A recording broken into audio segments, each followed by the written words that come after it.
નમસ્કાર મિત્રો, સ્વાગત છે તમારું અમારી યુટ્યુબ ચેનલ સરકારી સહાયમાં. મિત્રો, આજના વિડીયોમાં ગુજરાત સરકારનું જે બાગાયતી વિભાગ છે તો તેમની ખેડૂતો માટે એવી અગત્યની યોજના વિશે વાત કરીશું કે જે યોજનાનું નામ છે બોરવેલ સબસિડી સહાય યોજના.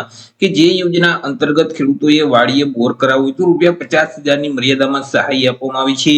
યોજનામાં ઓનલાઈન અરજી ફોર્મ શરૂ કરી દેવામાં આવેલા છે. તો યોજના વિશે તમામ માહિતી એક જ વિડીયોમાં મેળવીએ તે પહેલા વિડીયો ગમે તો લાઈક અને શેર કરી દેજો. ચેનલમાં નવા હોય તો ચેનલને સબસ્ક્રાઇબ કરી દેજો.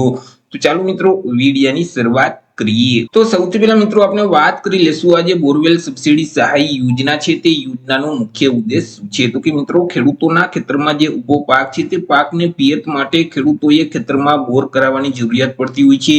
જેથી કરી ખેડૂતો પોતાના ખેતરમાં બોર કરાવી શકે તે હેતુથી ગુજરાત સરકારનું જે બાગાયતી વિભાગ છે તેના દ્વારા બોરવેલ સહાય યોજના અમલમાં મૂકવામાં આવેલી છે. કે જે યોજના અંતર્ગત ખેડૂતોએ ખેતરમાં બોર કરવું હોય તો સહાય આપવામાં આવી છે.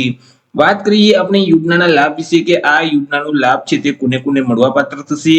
તો કે મિત્રો, યોજનાનો લાભ છે તે ગુજરાત રાજ્યના એવા ખેડૂતોને મળવાપાત્ર થશે કે જે ખેડૂતો ઓઇલ પામનું વાવેતર કરે છે. ઓઇલ પામનું વાવેતર કરતા તમામ ખેડૂત ખાતેદારોને આ યોજનાનો લાભ છે તે મળવાપાત્ર થશે. પછી તે કોઈ પણ વર્ગના ખેડૂતો હોય, એસસી, એસટી, ઓબીસી, ઈડબ્લ્યુએસ કે સામાન્ય, પરંતુ તે ખેડૂત જો ઓઇલ પામનું વાવેતર કરતા હશે તો આ યોજનાનો લાભ છે તે મેળવી શકશે. એ જો સંયુક્ત ખાતેદાર હશે તો તેવા કિસ્સામાં કોઈ પણ એક જ ખેડૂત યોજનાનો લાભ છે તે મેળવી શકશે અને તે ખેડૂતોએ અન્ય ખેડૂત ખાતેદારોની સંમતિ છે તે ફરજિયાત આપવાની રહેશે. ત્યારે જ આ યોજનાનો લાભ તે મેળવી શકશે. જો કોઈ ખેડૂત પાસે એક કરતા વધારે ખાતા હશે તો તેવા સંજોગોમાં કોઈ પણ એક જ ખાતા અંતર્ગત આ સહાય યોજનાનો લાભ છે તે મળવાપાત્ર થાય છે. વાત કરી લઈએ આપણે મળવાપાત્ર સહાય વિશે કે યોજના અંતર્ગત ખેડૂતોને કેટલી સહાય આપવામાં આવશે. તો કઈ જે ઓઇલ પામનું વાવેતર કરતા જે ખેડૂતો છે તે ખેડૂતોએ જે ખેતરમાં બોરવેલ કરાવેલ છે અને તેની પાછળ જે કુલ ખર્ચ થયેલ છે તેના 50% લેખે સહાય આપવામાં આવશે. અથવા તો વધુમાં વધુ ₹50,000ની મર્યાદામાં સહાય છે તે મળવાપાત્ર થાય છે. બે રકમમાંથી જે રકમ ઓછી હશે એટલી ખેડૂતોને સહાય છે તે આપવામાં આવશે અને સહાયની રકમ છે તે સીધી ડીબીટીના માધ્યમથી ખેડૂતોના બેંક ખાતામાં જમા કરાવી દેવામાં આવશે. યોજનાનો લાભ છે તે આજીવનમાં એક જ વખત મળવાપાત્ર થાય છે. એટલે કે એક વખત યોજનાનો લાભ મેળવી લીધા પછી તે ખેડૂત ફરી ક્યારેય આ યોજનાનો લાભ છે તે મેળવી શકતા નથી. વાત કરીએ મિત્રો, યોજનાનો જો લાભ મેળવવો હોય તો અરજી કઈ જગ્યાએ કરવાની રહેશે. તો કે યોજનાનો લાભ મેળવવા માટે ખેડૂતોએ ઓનલાઈન અરજી ફોર્મ છે તે ભરવાનું રહેશે. ઓનલાઈન અરજી ફોર્મ જે આઈ ખેડૂતનું પોર્ટલ છે એટલે કે iKhedoot.gujarat.gov.in નામની જે વેબસાઇટ છે તે વેબસાઇટ ઉપર જઈ તમારે ઓનલાઈન અરજી કરી દેવાની રહેશે. વર્ષ 2026-27 માટે ઓનલાઈન અરજી ફોર્મ શરૂ કરી દેવામાં આવેલા છે. આજથી એટલે કે 4/6/2024 થી અરજી ફોર્મ શરૂ કરવામાં આવેલા છે અને 30/6/2026 સુધી તમે ઓનલાઈન અરજી ફોર્મ ભરી શકશો.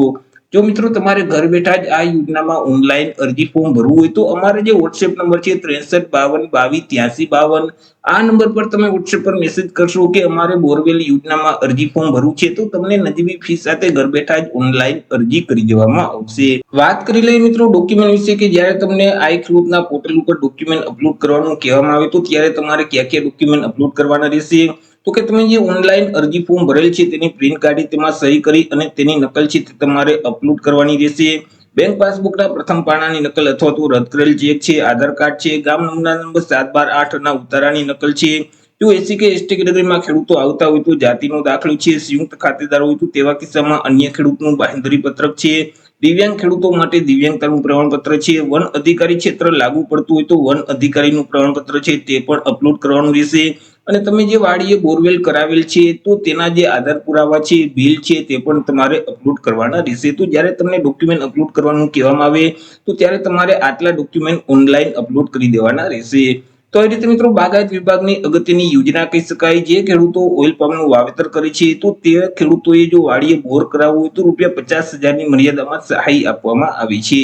તો આશા રાખું છું વિડીયો પસંદ પડ્યો હશે. વિડીયો પસંદ પડ્યો તો લાઈક અને શેર કરી દેજો. ચેનલમાં નવા હોય તો ચેનલને સબસ્ક્રાઇબ કરી દેજો. ફરી મળીશું એક નવા ટોપિક સાથે એક નવા વિડીયોમાં. ત્યાં સુધી જય હિન્દ, વંદે માતરમ.